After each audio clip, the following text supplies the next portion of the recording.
Behind me, you are seeing a project that I've been procrastinating. I don't know really why, just lack of really time. I've had this old vintage queen size, I think it's a queen size chenille from the 50s, I believe, bedspread. And I bought a McCall's pattern, which was so fun to go and research patterns. I love looking at pattern catalogs, and I haven't done it for a long time, but I did find this one, which is a house coat or a sleeping set with pants. I am going to lay out my bedspread, pick out the prettiest chenille flowers, and figure out of the pattern. I would love to have stuff on the sleeves and maybe stuff on the front and center of the back. I am excited to do this. The only thing I might change is the sleeve.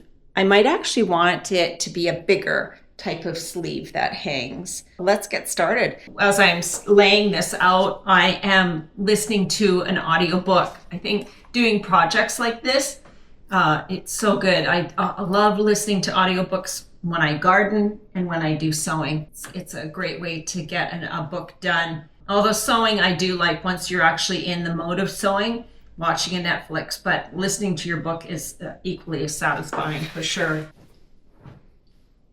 Quite see-through actually. Most of the... That would be pretty in the back. Pretty. It's too bad these are so close to each other. And then the rest is, now I've got to lay out the pattern. Each pattern comes with directions, kind of shows you how you should lay out the pieces. It also shows you the legend, the grain, the fold line, cutting and marking. If you don't know about using patterns, you should read all of that. And then cutting layouts. Okay, the actual pattern, robe and belt B. If you go here, it talks about robe B. So I want robe C, and I don't need D the pants. Although maybe in the future I would do those pajama pants. It's kind of cute. And who knows, if I have extra, I don't know, even shorts made out of just the white part of this. Okay, so I need anything that relates to C.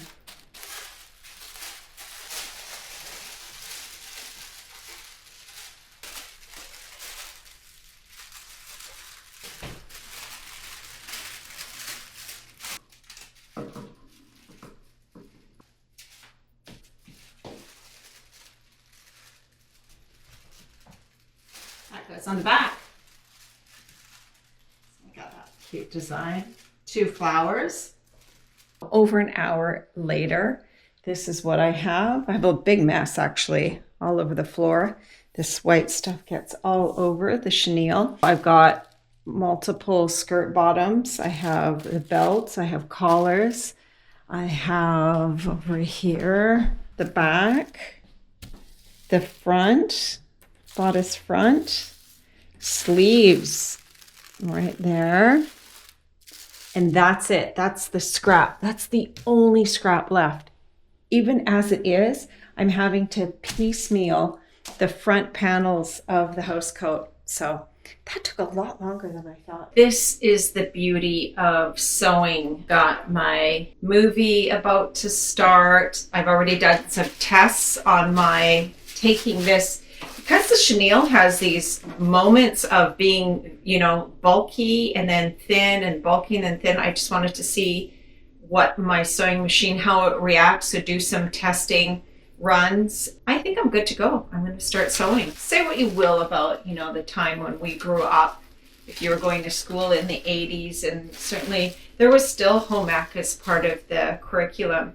I'm happy that I have the basis of understanding of how to sew. I think it's given me this ability to take on a project like this, no problem, and just to start sewing and understand the bodice from a dart. And Luna just took my test fabric. She can have it. I don't even know if they have home ec anymore. I know some of the classes changed.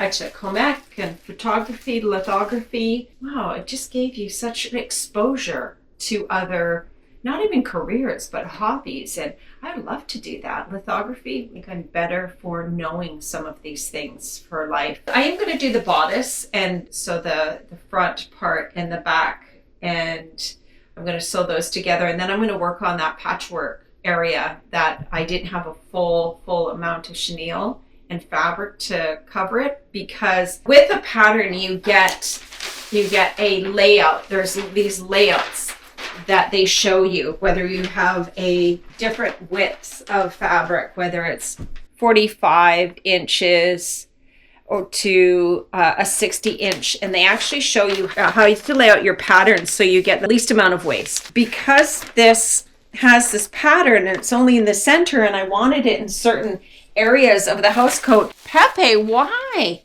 Why do you want to sit on my pattern? What the heck, cat? No. With fabric like this, there's always a front and always a back, or a wrong side and a right side. So I want to put the right sides together so I can always pin it and then see if you still like it like that.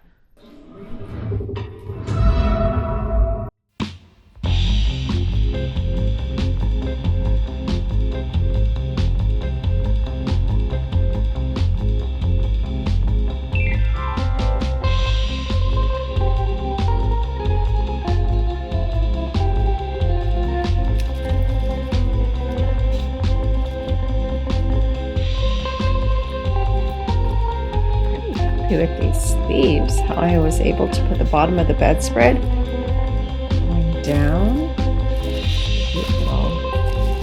No, that's the top. Yay. So now I'm going to work on the collar. Okay guys, I know these are the worst angles ever to be, but listen, this is my sewing station and you're just seeing raw as it's happening. So look at how gorgeous. I have connected the bottom with the top. The top was finished, if you recall. And look at this, gorgeous. I will model it in better light at the end. I'm still sewing away, but I've got the collar, the shawl collar on. I have all of the pieces. Oh my God, it is so beautiful. I have to do the hem. I'm gonna iron some of the seams, and I'm just figuring out how I want to do the belt. The belt is just a loose belt. I'm actually thinking that I want to put it permanently sewn on the back and just have them at the halfway mark here, just dangling. Because of all the bad shit that's happening lately, why not? You caused it. Just making now the little ties. Here's one. Just making two little tubes, and I'm just doing a flat stitch right here, and I'm doing a zigzag stitch. I must say, this fabric, the chenille, is so forgiving. It's got all of this, string puffing out of the fabric as design. So when I go to do any stitches, you don't really see them at all. Next up after this, the belt. Oh, that's what's on my shoulder right now. Alrighty, so those are done. Now this, I sew it across here. Might hit me a little bit high. No. I just want to be real about projects like this, because I may be coming off like sewing is relaxing and it's, all good. It is not. I've sworn more on this project, and I want to give you the reality check of actual sewing, because I've said the F-bomb more than once or twice. Here's the frustration of sewing, is the damn tension. I think it's tension or something. It starts goofing up. A bunch of looping is happening, so I have to somewhat clean that up and redo it.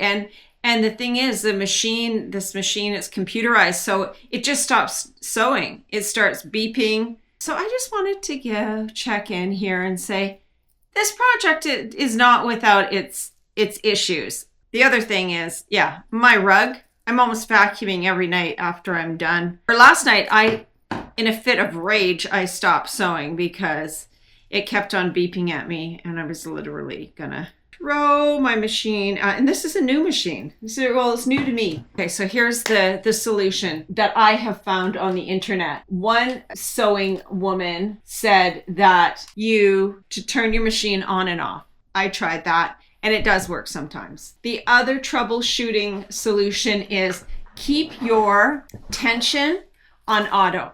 So I'm going to do that. I tried going lighter, and then I also tried going up to like 6. I thought maybe there was tension because the amount of fabric that I was putting in through the sewing machine needed to be changed.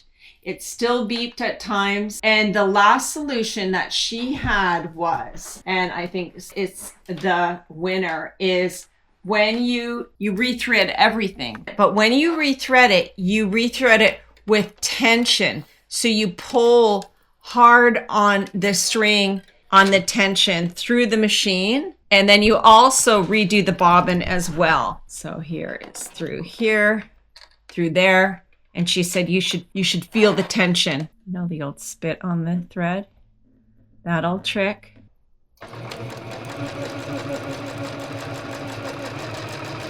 No beeps. Yay.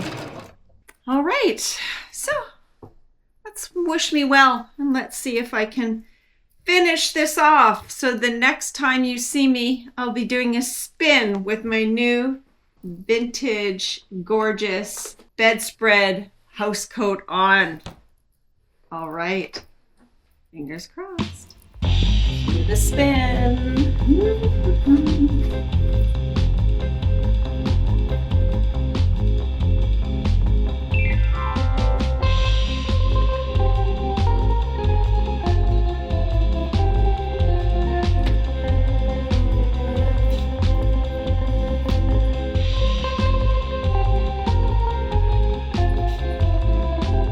Doing the sewn-in belt was the right decision. Who doesn't like to just grab your belt?